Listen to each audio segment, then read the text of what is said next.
got a couple of trends for you here around our experience expertise.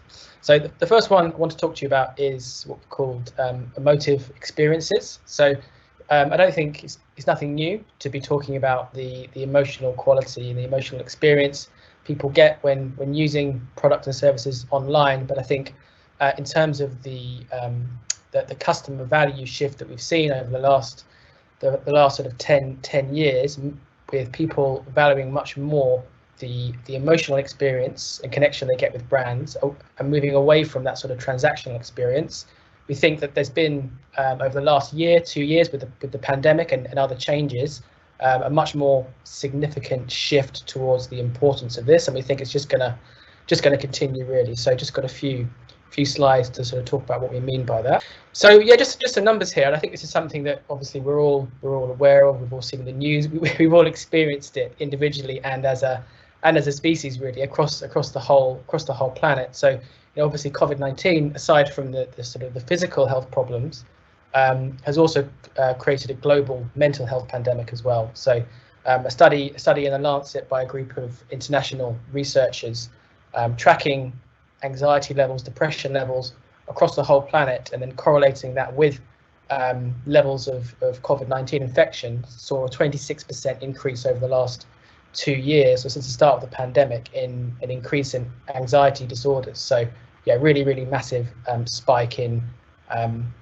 mental health problems and people dealing with stress. And then obviously alongside that, those same conditions have meant that people have spent a lot more of that time online. So while they're experiencing these feelings, they're also spending more time on websites, using apps, using things like Teams, living their life more digitally. Moments of our day that we would have spent outside or face to face have been replaced by time spent online. And that, again, that's an acceleration of a trend that obviously we've already seen over recent years. But an Ofcom study published a couple of months ago identified a 27% increase in time spent online in the UK. So again, another massive spike there. And I think, I'm sure we can all kind of recognise in those numbers our own experiences or experiences of friends and family. So I think those two aspects really kind of create the conditions where we think that how people are feeling when they're interacting online, when they're interacting with your business or your brand, the emotional quality of that experience will become much more important. And I think more consideration given by businesses to the role that they're playing in the services and products that they're offering to their customers online. So as I say, it's not necessarily anything new, but I think certainly when it comes to digital, when it comes to investment in digital products and services, obviously we're always aware that there needs to be a return on value. Then these products need to drive commercial growth, and that's always sort of inherent certainly in all the projects that we undertake. But I think a lot of the time that creates a narrow measurement whereby when we look at the success metrics for assessing the value of an app or a website, we're looking at things like conversions and goal completions. And I think a lot of UX thinking as well can be around optimization, trying to sort of accelerate the experience, moving people through an experience as quickly as possible to get them to an endpoint. Now while that always needs to be there, I think at the same time that can create sort of feelings of pressure. We can put customers on rails and hustle them towards a desired goal, and not necessarily always give them sort of the space to think, the space to breathe online. And I think we probably lack a lot of the time those measurements to assess, are we really creating an experience for our customers that feels good, that makes them feel positive. And I think in terms of that trend of people valuing their experiences and the emotional connection with brands, I think that's just become more and more important as we all become more aware of the importance of mental health and mental well-being, as people are spending so much more time online and experiencing so much more screen fatigue and feeling much more, I guess, run down by the amount of time they're spending online and perhaps the amount of pressure they're being put under.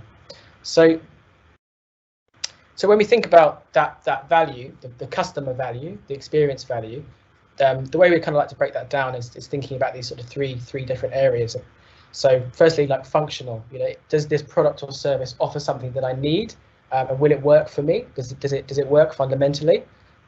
Is it usable? Is it easy to use, and I'm able to access what I need easily? I think those first two ones we always cover off very well, and we give a lot of consideration to. And as I say, there's a lot of measurement around how those first two work. But that third one is that the emotive aspect. So does it actually feel positive or pleasurable to use? And I think it goes beyond just being easy. It needs to feel good, and the importance of that will, as I say, will just grow and grow.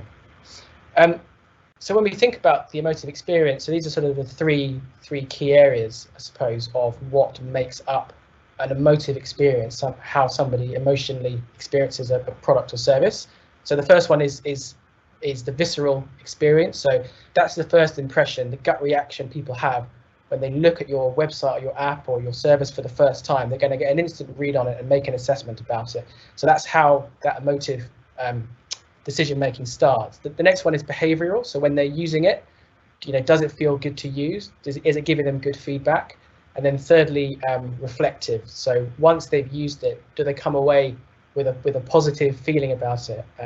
I think we've all had many experiences throughout the day of huge frustrations and huge stresses when using services, and even like the smallest interactions of some of these things that we use, whether it's a poorly designed form, sign up process, or we can't find the information we need, can add layers of sort of stress onto an already sort of busy day, and really kind of sort of pile up, and I think leave us with a bit of a bad taste in our mouths about the transaction we've had with that brand or that website. So it's just kind of a bit of a cheat sheet here, I guess, in terms of how you might start to think about bringing more emotive value into your products and services. So assessing, thinking about what your customers are feeling, and how you would like them to feel. Attract, so this is about using design and messaging to create an experience that looks attractive and feels attractive. Delighting your customers, so reaching beyond what they might expect and giving them moments of surprise and playful or unexpected interactions. And then fourthly, really empowering them to make their own decisions, so giving them the time and space that they need and the information they need to make good decisions. So just a couple of examples we wanted to show you. We think this is a really good one. So Headspace has been around for a little while, but this is obviously it's a company that offer mental health services and exercises through website and app. So really, the mental well-being and the emotional quality of in the customer is really inherent to their service, and really goes all the way through everything that they do, from the sign-up process through onboarding to the whole interaction layer, and everything from the illustration, from the copy they use is all sort of working towards that end goal of really making the customer feel good and feel positive. I just wanted to drop in an example of where we've been thinking about this a lot recently. It's a customer of ours called Manpower Group, who are a global recruitment specialist, developing a service for them to help people move through redundancy. And that's obviously, there's been a huge number of redundancies through the pandemic, and then a huge rise in anxiety and mental health as a result of that. So, we had to think about all these things in terms of how people were feeling and how we wanted them to feel, and how we could create positive associations and positive interactions in that context. So that's my sort of whistle stop through emotive experiences. My next one is growth through trust. So this is really about conscientious consumerism, and again, this is a trend that we've been seeing for a while. We know it's on the rise, but we're certainly at a tipping point now where people are asking themselves, and are the choices that I'm making, and are the brands and the businesses that I am contracting with, are we part of the solution or are we part of the problem? Just some stats there from the Co-op Consumer Sustainability Survey on the rise of the consideration amongst consumers over the last couple of years around the products and services that they buy. So again, a really big shift in the importance for customers to feel like they are part of the solution. So I think when it comes to brands, when it comes to businesses, from 2022 onwards, your ability to convey honesty and build shared values with your customers is going to be more critical than ever. And that's going to be the thing that really powers commercial growth. Yeah. So I think while there's this obviously everybody wants to be part of the solution, and brands want to be part of that conversation. They want to help. They want to often shift their business models quite drastically often to meet those new market conditions. I think there's still a lot of fear that a lot of brands are sort of greenwashing. So we've all heard in the news about very well publicized examples of some companies who I won't mention who've made false claims about their sustainability credentials.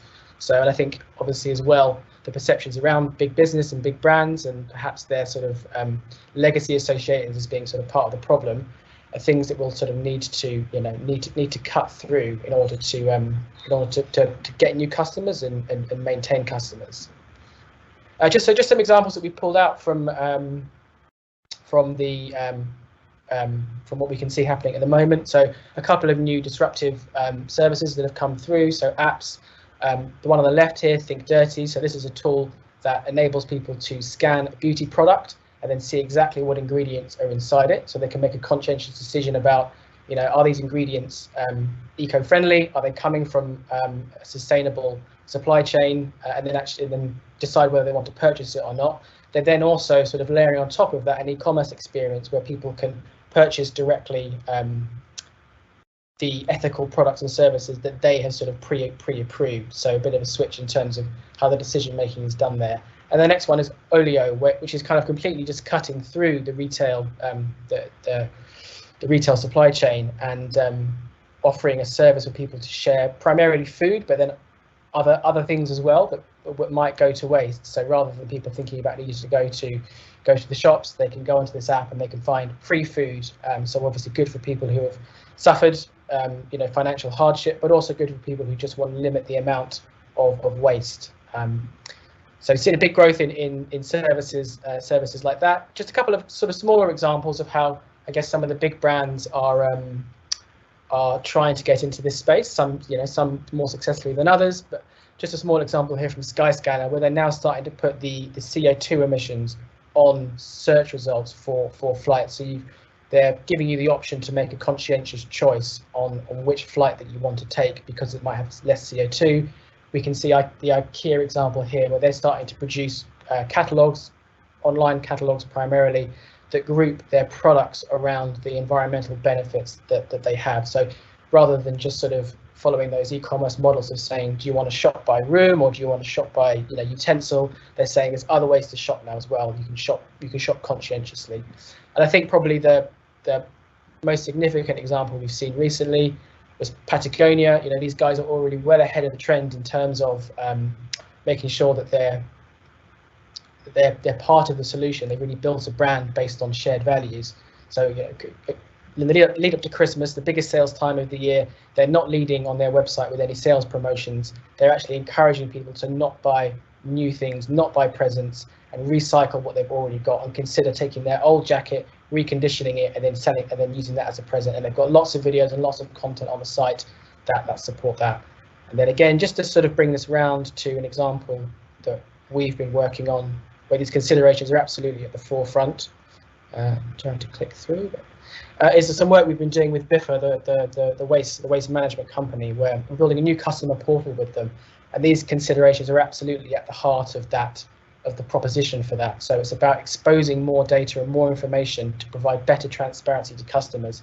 Admitting when things go wrong, being proactive about solving them, rather than sort of trying to hide when things necessarily don't work. And of course, the sustainability aspect of this is massive. These guys are very much at the epicenter of the fight for sustainability. So sharing emissions data, sharing landfill data with customers, and trying to get into the space where they're well positioned to educate them on how to improve their environmental impact. So, and that obviously then has the benefit that they can offer more content and services to those customers to help sort of enact those positive changes.